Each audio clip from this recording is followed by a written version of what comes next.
eu sou Bianca. Eu sou Daniel. E esse é o Divulguedor, o podcast que tem como objetivo divulgar as pesquisas que vêm sendo desenvolvidas no programa de pós-graduação em educação da Universidade Tiradentes.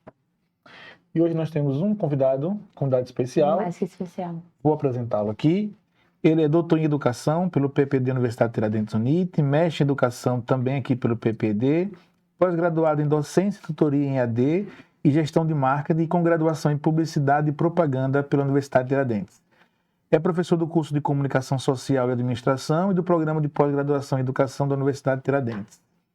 Tem experiência na área de Educação e Comunicação, com ênfase na utilização de recursos digitais no processo de ensino e da aprendizagem significativa e de práticas pedagógicas na cibercultura. Atua com os seguintes temas: tecnologias digitais da informação e comunicação, redes sociais digitais, educação e comunicação, cibercultura, aprendizagem significativa ativa, marketing e comportamento do consumidor e marketing digital, além de ser também o líder do grupo de pesquisa no GPTDIC. Professor Dr. Alexandre Chagas, seja bem-vindo. Bem-vindo. Também coordenador Do CCS, do Centro de Comunicação Social, né? Complexo de Comunicação Social. Eu que agradeço aí a oportunidade de estar aqui com vocês no Divulguedor para falarmos um pouquinho aí sobre as pesquisas no campo da educação. E um dos idealizadores do Divulguedor também. Sim. Importante destacar. Bom, para a primeira etapa, a gente gostaria que o senhor falasse um pouquinho sobre o CCS, como é que vem sendo a coordenação, o que é o CCS, o que faz. Bom, o Complexo de Comunicação Social, mais conhecido como CCS, né, carinhosamente, que é mais fácil de se falar, ele surge no intuito de atender os cursos de comunicação da universidade, jornalismo, publicidade e propaganda. Durante muito tempo ele tem essa proposta, mas depois a gente começa a atender também a parte da educação à distância, onde se produz as videoaulas e os materiais que circulam pela educação à distância da Universidade de Tiradentes. E nessa gestão atual, que eu estou desde o final do ano passado, foi pedido para que a gente pudesse pensar no espaço do CCS, não que já não se fizesse isso, como um espaço para que os nossos estudantes dos diversos cursos, não somente do curso de comunicação, pudessem usar esses espaços. Como é o caso que vocês estão fazendo aqui no Divulguedor. Então nós temos algumas ligas da área de medicina, temos algumas atléticas que estão utilizando, então de alguns cursos, pelo que eu lembro agora, o curso de administração. Então os alunos começam a gravar podcast apenas em áudio ou um videocast como esse que nós estamos aqui. Então é um espaço onde nós temos alguns estúdios. Além dos estúdios, nós temos algumas salas de aulas lá embaixo, que aí depende muito de qual graduação vai estar utilizando. E temos também o NIT Notícias, que é o jornal experimental, no qual passa na TV Atalaia, por volta lá de 1h15, 1h20, isso o horário ainda depende a cada dia da programação da TV. E é onde os estudantes de jornalismo, eles assumem a bancada para poder fazer as matérias, divulgação do que acontece na universidade. E assim eles conseguem a parte prática em si da parte de tele. É muito massa. Os alunos que querem usar o CCS para uma atividade da universidade, qual é o caminho? Eles vão pela sua coordenação para mandar um ofício, ou eles vão diretamente aqui no CCS? Veja, hoje nós temos a seguinte situação. Geralmente é demandada por alguma atividade que o professor pede. Ou, no caso, quando o grupo de alunos resolve, então, nós vamos criar um podcast, um videocast, para poder ter uma determinada finalidade. Sendo essas finalidades, estando vinculada ao curso dele, ele pode usar tranquilamente. Basta ele agendar com a equipe técnica. Então, tendo agenda, ele vem e faz a gravação. A nossa ideia é que em breve, eu acho que daqui a um mês no máximo, a gente tenha um agendamento automático via WhatsApp. Então, legal. alunos, professores, eles possam acessar, ver a disponibilidade do horário e ali mesmo ele já pode fazer o agendamento. Hoje ele pode vir aqui para ver a disponibilidade de horário, ele pode mandar um e-mail, aí geralmente demora que a gente veja o horário, manda, ele responda de volta. Então ele está tentando diminuir esse gap. Então já estamos nas tratativas do desenvolvimento do sistema. Acredito que em meados do mês que vem a gente já esteja divulgando aí pela universidade. Show, beleza. Vamos falar do PPD, Uhum. do Programa de Educação, que o senhor é professor Sim. titular, e a gente queria que o senhor falasse um pouco da sua linha de pesquisa, mas especificamente mais da área de atuação, da pesquisa que o senhor tem desenvolvido no programa. Certo. Como você bem falou no início, né, eu sou cria do PPD, então tanto mestrado como doutorado. Eu fiz lá, como vocês também estão fazendo. E, assim, a linha de pesquisa que eu hoje estou atuando é a linha 1, que é Educação e Comunicação. É a linha a qual eu também fiz meu mestrado e meu doutorado. Tem muito a ver com a minha graduação, que é em Publicidade e Propaganda, ou seja, no campo da comunicação. E o que é que eu posso dizer? Na linha 1, a gente tem diversos tipos de pesquisas acontecendo. Então, sempre quando a gente pensar em educação e comunicação, é como se fosse só os fenômenos de comunicação no processo educacional. Mas eu sempre digo, para que haja educação, tem que ter comunicação. Uhum. Então, eu não vejo um professor estar no processo de ensino, os alunos de aprendizagem, se não houver comunicação. Então, a comunicação ela precisa que a mensagem seja codificada e descodificada do outro lado. Então, quando a gente pensa na linha 1, a gente pensa de algo mais amplo. Então, ele tem muito, porque quando a gente fala da comunicação especificamente, é porque a gente tenta reduzir as tecnologias de informação e comunicação. Então, a gente usa só o termo comunicação, mas muitas vezes não fica claro para as pessoas.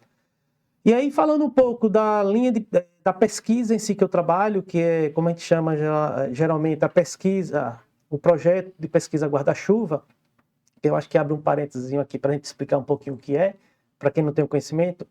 A pesquisa, que a gente chama pesquisa guarda-chuva, é a pesquisa que geralmente o seu orientador tem, pode ser 1, 2 ou 3, onde os trabalhos de pesquisa dos seus orientandos têm que tentar estar dentro desse leque, e geralmente é uma pesquisa um pouco mais ampla, como vocês vão ver no exemplo que eu vou dar, qual é a minha, e aí os orientandos têm que buscar pesquisar algo próximo àquilo que está sendo pesquisado nessa pesquisa guarda-chuva. Por exemplo, a minha pesquisa guarda-chuva principal é o uso de recursos digitais no processo de ensino e aprendizagem. Então, perceba, usou qualquer recurso digital dentro da proposta de ensino e aprendizagem, ela se encaixa na minha pesquisa guarda-chuva em si. Então, é muito interessante a gente ter essa consciência, porque assim, se você vem com uma pesquisa que não tem nada a ver com a pesquisa guarda-chuva do seu orientador, dificilmente você vai ter grandes contribuições, tanto da sua produção, como na produção em conjunto com o seu orientador. Uhum. Professor, uma das linhas de pesquisa que o senhor tem desenvolvido é a inteligência artificial, né? Tem pesquisado. Como é que tem sido pesquisar sobre IA nesse tempo de mudanças tão rápidas, né, dessas tecnologias? Eu desde antes da graduação, sempre gostei muito da questão da tecnologia. Então, e quando comecei a lecionar, eu sempre procurei usar os recursos digitais dentro do processo de ensino e de aprendizagem dos nossos estudantes. E aí, claro que surge, não como novidade, mas como a possibilidade de nós, meros mortais, utilizar essa inteligência artificial, porque ela vem sendo desenvolvida há um bom tempo, mas era bem restrita a grupos que tinham conhecimento técnico bem avançado. E aí, com a possibilidade principalmente dos chats GPTs da vida, os chatbots, a gente começa a visualizar, então quando eu digo que a gente usa recursos digitais, veja que eu não falei recursos digitais educacionais, então qualquer recurso digital que a gente veja uma potencialidade que ele possa ser usado nesse processo. E aí eu vejo a IA como, de fato, um recurso digital muito potente. E aí a gente começa a visualizar várias formas de se trabalhar, como a gente pode utilizar a IA, porque a IA ela não foi feita somente para esse fim. Então aí é o olhar do pesquisador. Então, como eu posso usar esse recurso para que o meu estudante ele possa aprender mais, para que os professores possam potencializar o seu processo de prática pedagógica. Por exemplo, antes de vir gravar aqui, eu estava preparando 3 slides para a aula de hoje à noite. Se eu fosse fazer, como a gente chama no campo da comunicação, na mão, 1 a 1, eu não poderia estar aqui gravando com vocês. Mas com o uso da IA, de uma IA específica, ele consegue arrumar para mim, de forma que, claro, depois eu vou dar alguns retoquezinhos antes de ir para a aula. Então, assim, o uso da inteligência artificial, e aí como o Daniel coloca, é algo novo, no sentido de estar disponível para a grande maioria. mas ao mesmo tempo é algo que está mudando praticamente todo dia. Então ela está evoluindo diariamente. Então se você acompanha um pouco desse desenvolvimento da IA, todo dia a gente tem uma novidade, um recurso novo, um recurso diferente. E aí a gente fica sempre o quê? Esse recurso novo, de que forma a gente pode utilizar? Em que momento a gente pode utilizar? Como ele pode potencializar uma aprendizagem significativa, por exemplo, para esses nossos estudantes? Essa chuva de informação, vocês acham que tem mais pontos positivos ou negativos? Bianca, como tudo, tem positivos e tem negativos. Vai depender da forma que você utiliza. Por exemplo, eu estou fazendo muito um comparativo quando estou, por exemplo, ministrando alguma oficina para os colegas professores, que é, pensem esse momento da IA, um momento que a internet ela fica comum a todos. O que era que todo mundo dizia? Cuidado, não presta. O que tem lá não presta. Não pode copiar e colar. Aí eu digo, engraçado, na época que eu estudei, aí eu vou denunciar um pouco os cabelos brancos, me mandava para a biblioteca pegar um material, copie do jeito que está lá. Sim. Se você mudasse uma palavra, estava errado. O professor ia lá e cortava. Ou seja, antes eu podia copiar e colar, agora eu não posso copiar e colar. Claro que não é para fazer copiar e colar. Então, assim, o uso em si, ele, por exemplo, a IA está gerando o mesmo temor que a internet causou quando ela começa a ficar comum a todos também. Claro que a IA, potencializada com a internet, isso está sendo bem maior.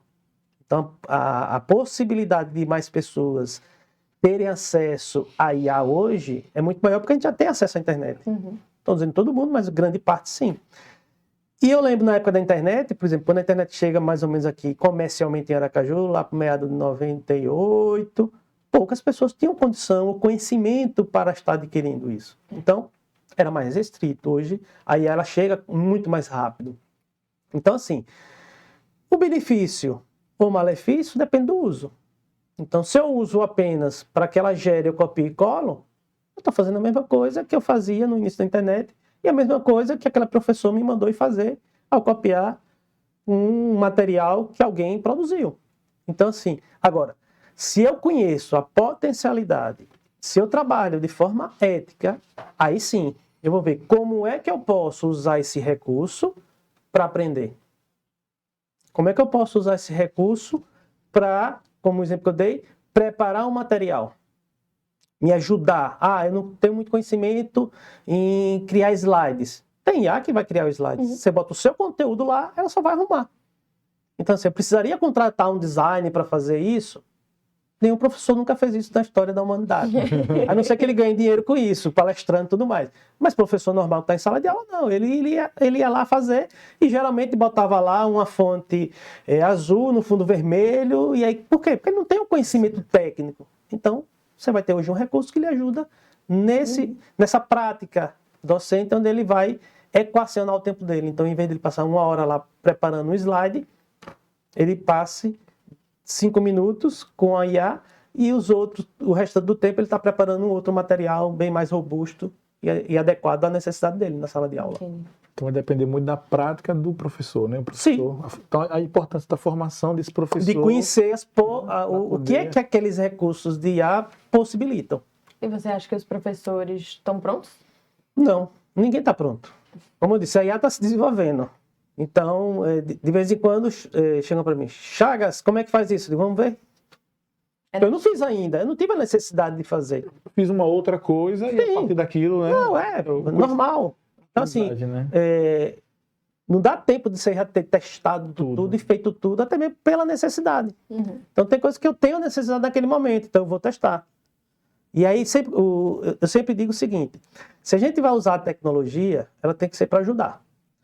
Se eu ao usar a tecnologia eu vou levar mais tempo do que fazendo na mão, faça na mão. Ponto. Então, a tecnologia vai ajudar algo que eu ia levar 2 horas para fazer, ela vai fazer em 10 minutos. Massa, use. Eu consigo fazer em 20 minutos e com a tecnologia vai levar 30. Ganhe 10 minutos, faça na mão. Você vai ter mais trabalho. Então, a tecnologia é para ajudar. Em todas as situações ela vai ajudar? Depende. Se você tiver o conhecimento, sim. Se você não tiver o conhecimento, você vai ter que adquirir aquele conhecimento para poder fazer aquilo lhe ajudar. E aí você vai, naquele momento, vai levar mais tempo.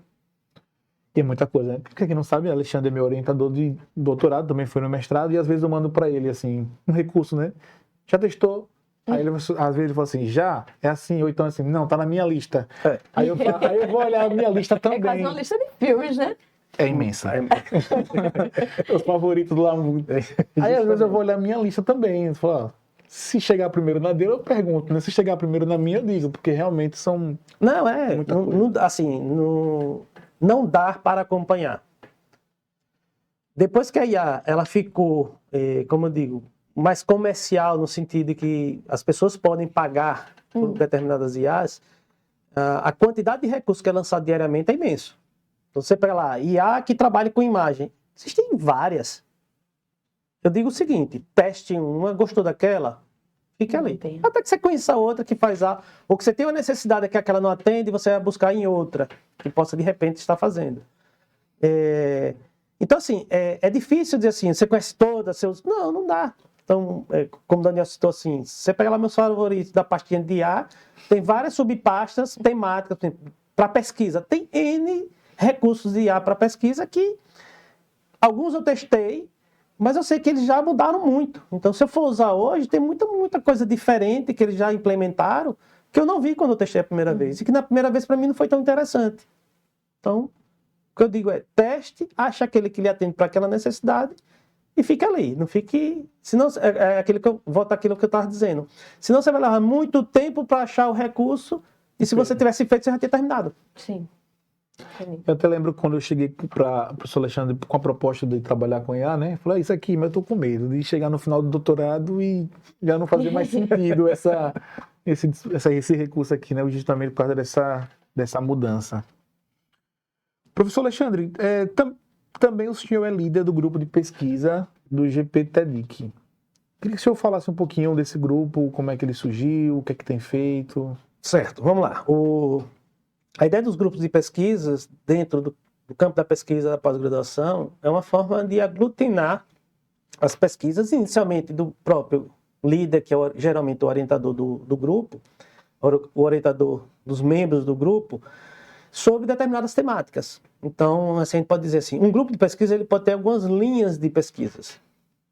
E aí, a necessidade do grupo ela se faz na medida em que a gente começa a ter uma quantidade suficiente de orientandos que possam fazer com que o grupo se movimente e comece a produzir. Então, veja que a pós-graduação, ela é, como é que eu posso dizer assim, pautada no sentido que a gente precisa fazer pesquisa e produzir sobre aquela pesquisa. E o grupo de pesquisa, ele tem um espaço que é um espaço voltado para o conhecimento, onde a gente vai fazer leituras, fazer debates sobre aquelas leituras. Então, serve muito para que aqueles que já estão há um bom tempo no grupo possam contribuir com aqueles que estão chegando. Então, está no doutorado, está no segundo, no terceiro ano, e tem um que está chegando agora no primeiro ano. Então, a expertise daquele que já tem 2, 3 anos é maior do que aquele que está começando o doutorado. Por mais que já tenha passado pelo mestrado, mas é bem diferente. Então, a ideia do grupo, então a necessidade do grupo, ela surge daí. De a gente pensar, olha, precisamos agora fazer com que as pessoas estejam mais juntas e, claro, dentro do grupo, se a gente está se reunindo com certa frequência, então, por exemplo, tem um evento como a gente vai ter no final do ano lá, o CIMEDUC. Então, a gente já sinaliza, olha, se organizem em duplas, em trios, para produzir textos para determinado evento. No caso, o exemplo que eu dei do CIMEDUC, né? Que é um dos grandes eventos que a gente tem lá do PPED. Então, sempre pensando nessa perspectiva, então o grupo é uma forma de contribuição e de colaboração entre os pares. Claro que no grupo você pode ter pessoas que participam de outros grupos. Então, não precisa você ficar preso a um único grupo. Então, se você tem identificação ou tem pesquisas que permeiam por 2 ou 3 grupos, não tem problema algum você estar participando. Então, tem pessoas que participam de mais de um grupo? Sim. Eu, por exemplo, eu faço parte do GESES, que foi o primeiro grupo da linha 1, então, do professor Ronaldo Linhares. Então, desde quando ele criou, eu faço parte. E aí eu não me vejo saindo do GESES, então tem o meu GPTDIC, tem de professora Cristiane Porto, então a gente é convidado pelos colegas para, em determinados momentos, fazer determinadas ações. Então, a professora Cristiane Porto trabalha mais com divulgação científica, então tem o Emprodic, que é um evento que ela sempre organiza, então ela sempre me convida para estar fazendo parte da organização. Então, assim, a gente acaba fazendo parte dos grupos, porque a gente vai contribuir de alguma forma. Entendi. Sim. E aquelas pessoas que, vendo aqui, rapaz, eu acho que eu gostei de inteligência artificial, desse aprendizagem, tenho interesse em participar do mestrado, fazer uma pesquisa, o que é que o senhor recomenda, qual a orientação que pode dar, buscar um grupo de pesquisa, fazer uma disciplina? Veja, inicialmente, eu acho que participar do grupo de pesquisa já ajuda. Então, procurar um grupo de pesquisa que tenha dentro da sua linha, como um GPT, que é a linha de inteligência artificial e educação. Então, por que vai facilitar? Porque, como eu disse, nesse grupo vão ter leituras que vão estar ligadas às linhas que eles trabalham. Então, provavelmente vai ter leituras que vai estar ligada à inteligência artificial. Claro, procurar ler sobre. Então, procurar artigos científicos, livros que já foram publicados na área sobre aquela temática, para começar a ter uma ideia do que é que estão falando sobre o uso da inteligência artificial na sala de aula, o uso da inteligência artificial no fazer docente. Então, até mesmo para começar a pensar.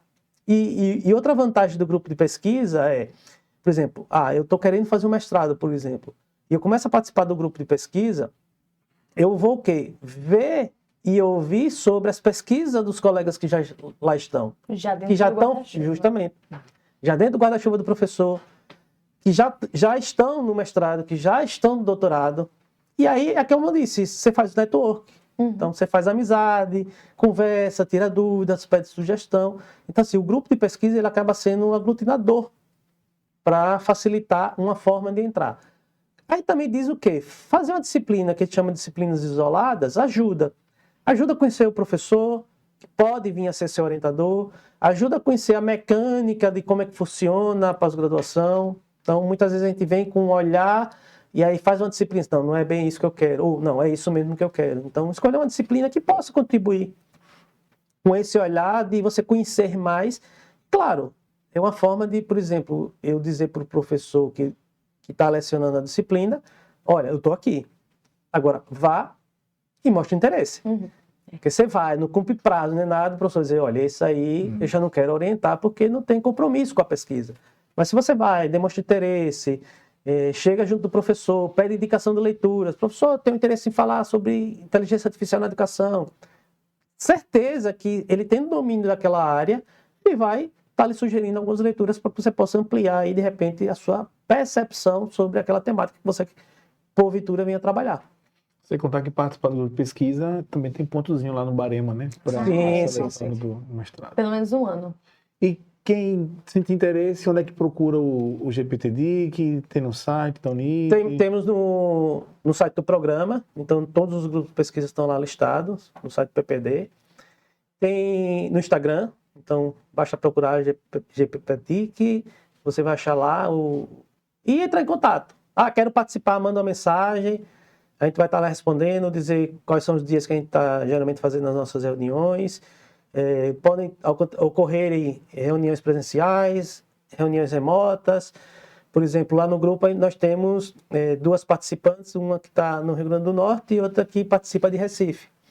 Então, são uma orientanda e outra uma professora lá da Unip Pernambuco, que quis participar. Na verdade, tem duas, e tem uma orientanda também lá de Pernambuco. Então, há essa possibilidade, então, de... eu não posso naquele dia estar lá presente, mas a gente sempre está com o link aberto para que possa participar, ou muitas vezes é totalmente remoto. Então, é a tecnologia ajudando aí no processo de educação também. E como você vê a pesquisa que você vem desenvolvendo na universidade, o trabalho também com o CCS para a sociedade fora da universidade? Bom, vamos lá. Quando a gente pensa assim... como é que a pesquisa pode impactar na sociedade, a gente tem que ver pesquisa a pesquisa.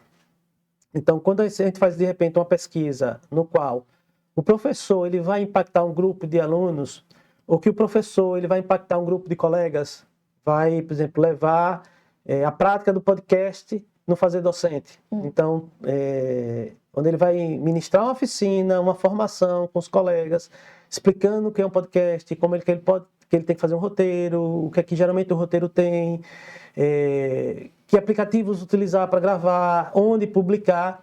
A gente, de certa forma, está contribuindo com a sociedade, ou seja, essa formação especificamente, esses professores eles vão replicar o que eles aprenderam com seus estudantes e que podem esses estudantes vir a fazerem podcasts que tenham temáticas voltadas a diversas áreas da nossa sociedade.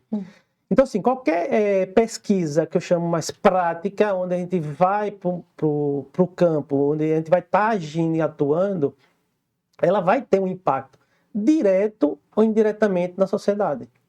Então, a gente sempre pensa assim, pesquisas que possam trazer esse impacto. E a gente fala assim, por exemplo, como o Daniel levantou, como eu estou pesquisando muito sobre IA, tem 2 semestres seguidos que eu estou sendo convidado a ministrar oficinas para os colegas professores da universidade sobre o uso da IA no fazer docente, sobre o uso da IA na sala de aula, sobre como trabalhar a IA com nossos estudantes. Então, assim, veja que se a gente trabalha a questão ética e esses colegas levam para os seus estudantes de diversas áreas, diversos cursos, a questão ética de utilizar a IA, a gente está fazendo um impacto na sociedade. Então, é um impacto a longo prazo? Pode ser que sim, mas é um impacto que a gente está visualizando para que aquelas pessoas entendam de como eu tenho que usar de forma ética esse novo recurso, como eu disse no início, que ninguém sabe ainda em que terreno é esse que nós estamos pisando, mas que é sem volta. Tenho certeza disso, não tem volta. Eu lembro que no início da internet, muitos diziam, isso aí é modinha. Inclusive um cara chamado Bill Gates, ele disse isso. Ele foi. Foi. Isso é modinha, não vai durar 1 ano, 2. Ele até hoje, eu já vi várias entrevistas dele dizendo que ele se arrepende desse momento. Por quê? Porque se a Microsoft tivesse investido na internet naquela época, ela não teria gastado bilhões de dólares para depois acompanhar aqueles que já estavam bem à frente. Então, assim, é a gente olhar. Falando da IA agora, mas qualquer recurso digital, ele traz potencialidades. Mas é ruim isso, isso e isso. Se a gente ficar olhando só o lado ruim, a gente deixa de aproveitar, porque, como eu disse, ele não vai deixar de existir. Então, como é que eu posso aproveitar? Como é que eu posso fazer com que isso faça com que meus estudantes, de repente, tenham uma aprendizagem mais significativa? Que ele não fique tão dependente apenas do professor na sala de aula, mas quando ele estiver em casa ele possa tirar dúvidas, ele possa, por exemplo, pedir para uma IA, vou dar um exemplo, ele acabou de estudar um determinado conteúdo e ele pode ir lá pedir para a IA, faça 5 perguntas sobre esse conteúdo e ele verificar se ele de fato aprendeu. E ele pode dizer, não, faça mais perguntas mais difíceis. Então, veja, a forma que eu uso, ele vai me beneficiar ou não. Como eu posso chegar para essa mesma IA e digo, olha, tem esse assunto aqui. Eu já li. Mas me explique ele em forma de fofoca. Aí, para ajudar na divulgação científica. É perfeito. Ele cria um texto que eu não conseguiria criar de forma alguma. Não é dizer assim, em 1 hora, 2 horas. Não, eu não conseguiria criar, porque eu não tenho expertise para criar um texto sobre um conteúdo em forma de fofoca. E ele cria. Rápido, prático, claro. Aí algumas pessoas vão dizer, mas não se aprofunda. Minha gente, isso é para dar o start inicial. Ou para ele relembrar alguns conceitos. Às vezes você só precisa daquele... Sim. Não é para ele fazer tudo, né? Também não é para você usar como... Então, não é para ele fazer tudo. Não é para usar como uma muleta ele, digital. É para ele ir ali... É isso. Acho que foi muito esclarecedor hoje, professor. Essas informações, tanto sobre a sua linha de pesquisa, todo sobre o programa... Essa breve discussão sobre IA, né? Porque tem muita coisa para ir para... Podemos marcar outro momento, coisa mais específica. Para falar somente já com práticas, de repente mostrar alguma coisinha. É interessante, é massa. Agenda aí. Acha um espaço na agenda aí. Já deixa você ter agendado. Que vai ter um episódio, já pode cobrar, gente. Vai ter um episódio somente sobre inteligência artificial. Podemos mostrar algumas práticas, principalmente para a área da pesquisa, que é a proposta do Edu. Muito bom, com aquele, o notebook LM. Isso, podemos sim. Outras pessoas que estão assistindo, que são professores, né? Que a maioria dos... rapaz, dá para fazer isso, né? Porque eu acho que a ideia é essa, né? Justamente. talvez eu não faça dessa maneira, mas eu posso adaptar para uma prática que eu já faço, ou eu já faço algo parecido, vou aumentar, melhorar, né?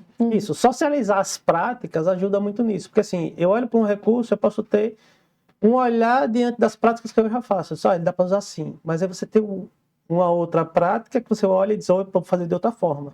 A gente socializando isso, eu não sabia, não tinha pensado que eu podia usar dessa forma. E dá para usar também. Então, assim, Como a professora Cristiane falou, a vulgarização dessa ciência, dessas práticas. Publicizar ela, né? Para que as Sim. pessoas tenham... ter conhecimento das possibilidades. Vou guardar para mim o conhecimento, precisa disso. Né? Dá para todo mundo usar um pouquinho. Então, professor Alexandre, tem alguma coisa? Não, você tem uma Muito obrigado por vir. Queria que, para a gente finalizar, que o senhor deixasse uma mensagem mensagem. final. Posso usar o chat GPT? Pode. Não, na verdade, assim, para aqueles que se interessam no campo da pesquisa, só dizer que o PP dele está aberto aí a gente tem edital todo ano. Então, fiquem atentos, acesse o nosso site, venha conhecer, venha fazer uma disciplina isolada, venha participar de um grupo de pesquisa sem compromisso nenhum. Conhecer, se já conhece a universidade, se já foi nosso egresso aqui na graduação, mas venha conhecer o que é a pós-graduação. É diferente. Então, é uma pegada diferente, é um ritmo diferente. Tem aqueles que vão se adaptar, que vão gostar, tem aqueles que não vão se adaptar, não vão gostar, e não é problema algum. Mas a gente deixa o convite aqui para que vocês possam vir, nos conhecer os grupos, acesse a página do PPED para saber um pouco mais e sejam bem-vindos. Muito obrigada, professor. Eu que agradeço aí a oportunidade. E pela disponibilidade também, principalmente. É isso. Então, até a próxima, né? Até o próximo episódio. Tchau.